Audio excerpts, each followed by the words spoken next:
হাতে যেটি দেখতে পাচ্ছেন এটি হলো পিএইচ মিটার, মাটি পিএইচ নির্ণয়ের একটা যন্ত্র।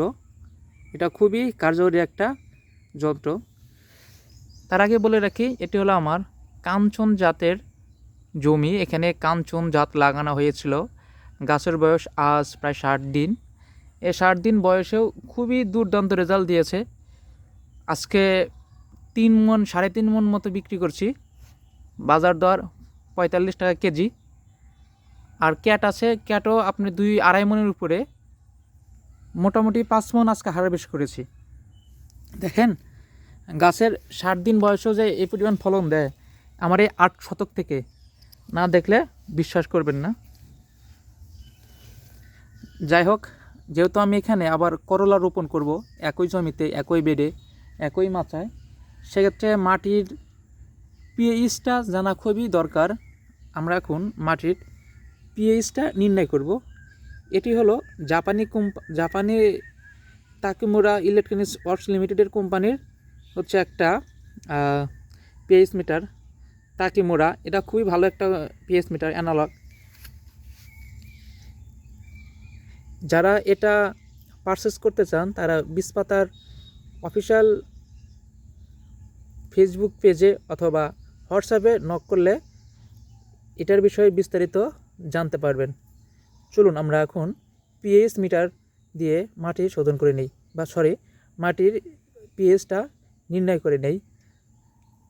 আমরা সাধারণত জানি কোনো কিছু নিরপেক্ষতা হচ্ছে পিএইচ 7-7-এর নিচে হলে অ্যাসিটিক এবং 7-এর উপরে হলে ক্ষারীয়। চলুন, এখন যেহেতু নিরপেক্ষ আছে, 7 আছে, আমরা এখন এটা ইনস্ট্যান্ট রেজাল্ট পাবো। এই একটা সুবিধা আছে, ইনস্ট্যান্ট রেজাল্ট পাওয়া যাবে। আমরা মাটিতে এই যে সাদা অংশটুকু, সিলভার অংশটুকু আমরা মাটিতে রোপণ করেছি বা পুঁতে দিছি। এখন যদি আমরা রেজাল্টটা দেখি,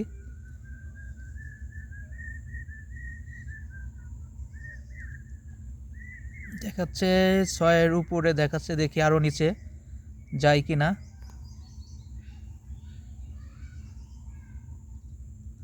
না, এখানে 6 পর্যন্তই দেখা যাচ্ছে, অর্থাৎ মাটি এখন পর্যন্ত ভালো আছে। আর এইখানে প্রচুর জৈব পদার্থ ছিল, যার কারণে সারের পরিমাণটা খুব কম লাগছে। আর সারের পরিমাণটা খুব কম লাগার কারণে পিএইচটা ঠিক আছে মোটামুটি, কারণ সার দিলে তো মাটি অম্লীয় বা অ্যাসিডিক হয়ে যায়। আচ্ছা, আমরা আরেকটু জায়গায় দেখব, আরেকবার দেখব অন্য একটা জায়গায়। আমরা যদি এইখানে দেখি, এখানে কী রেজাল্ট আসে।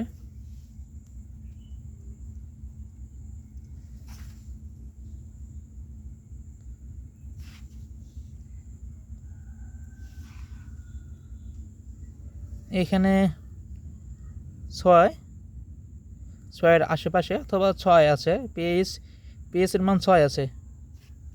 আচ্ছা, যেহেতু সাইডে সার পড়ে, সাইডে দেখি।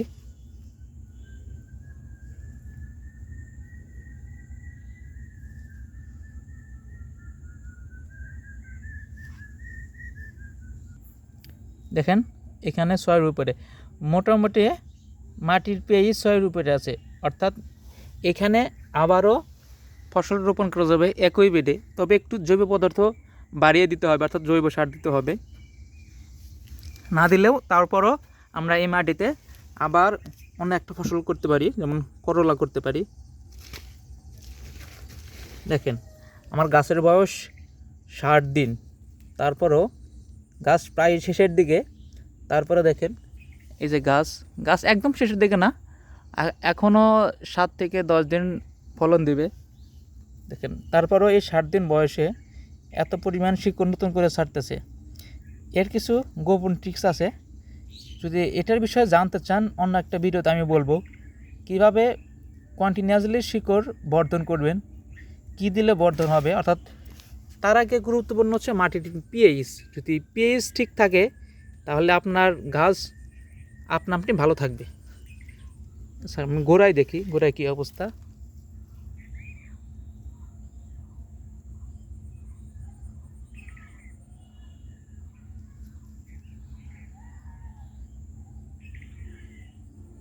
এখানে আবার 6-এর নিচে চলে আসছে 5.5।